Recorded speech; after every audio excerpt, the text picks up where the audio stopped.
नमस्ते। इस 2 मिनट के वीडियो में हम जानेंगे कि हमारा देश अंग्रेजों का गुलाम कैसे बना और इसके पीछे क्या कारण थे। क्या आपने कभी सोचा है कि एक व्यापारिक कंपनी भारत जैसे विशाल देश पर कैसे हावी हो सकती है। यह कहानी है ईस्ट इंडिया कंपनी की, जिसने व्यापार के बहाने भारत में पैर जमाए और धीरे धीरे पूरे देश को अपनी मुट्ठी में कर लिया। 17वीं शताब्दी की शुरुआत में British east India company Bharat में एक व्यापारिक निकाय के रूप में आई। उनका मुख्य उद्देश्य भारतीय मसालों और वस्त्रों का व्यापार करना था। मुगल सम्राटों से व्यापारिक चौकियों की अनुमति लेकर कंपनी ने धीरे धीरे अपनी उपस्थिति का विस्तार किया।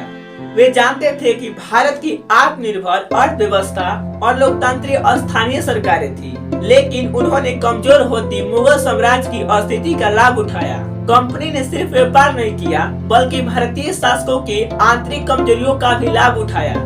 1757 में प्लासी का युद्ध और 1764 में बक्सर का युद्ध उनके लिए निर्णायक साबित हुआ।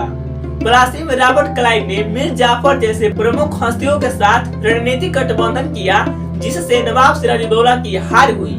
बक्सर के युद्ध ने ब्रिटिशों को बंगाल, बिहार और उड़ीसा का दीवानी अधिकार दिला दिया, यानी राजस्व इकट्ठा करने का अधिकार। ब्रिटिश शासन ने भारत के आर्थिक शोषण के 3 प्रमुख चरण देखे: व्यापारिक पूंजी, औद्योगिक पूंजी और वित्त पूंजी। उन्होंने व्यापार पर एकाधिकार प्राप्त किया और भारतीय उद्योगों जैसे कपड़ा निर्माण को नष्ट कर दिया। भारत कच्चे माल का आपूर्तिकर्ता और ब्रिटिश उत्पादों का उपभोक्ता बन गया।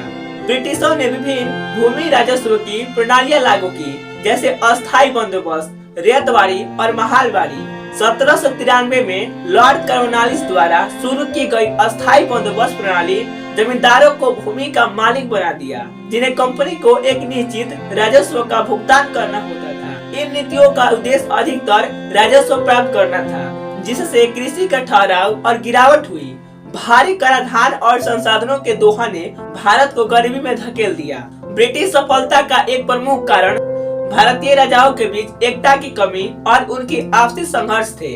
अंग्रेजों ने फूट डालो और राज करो की नीति अपनाई, जिससे भारतीय शासकों और समुदायों के बीच मौजूद प्रतिद्वंदिता और संघर्षों का लाभ उठाया जा सके। आंतरिक विभाजन और दूरदर्शिता की कमी ने अंग्रेजों को भारत में अपनी पकड़ मजबूत करने में मदद की। इस वास्तविक कहानी के बारे में आपके क्या विचार है, कमेंट्स में बताएं।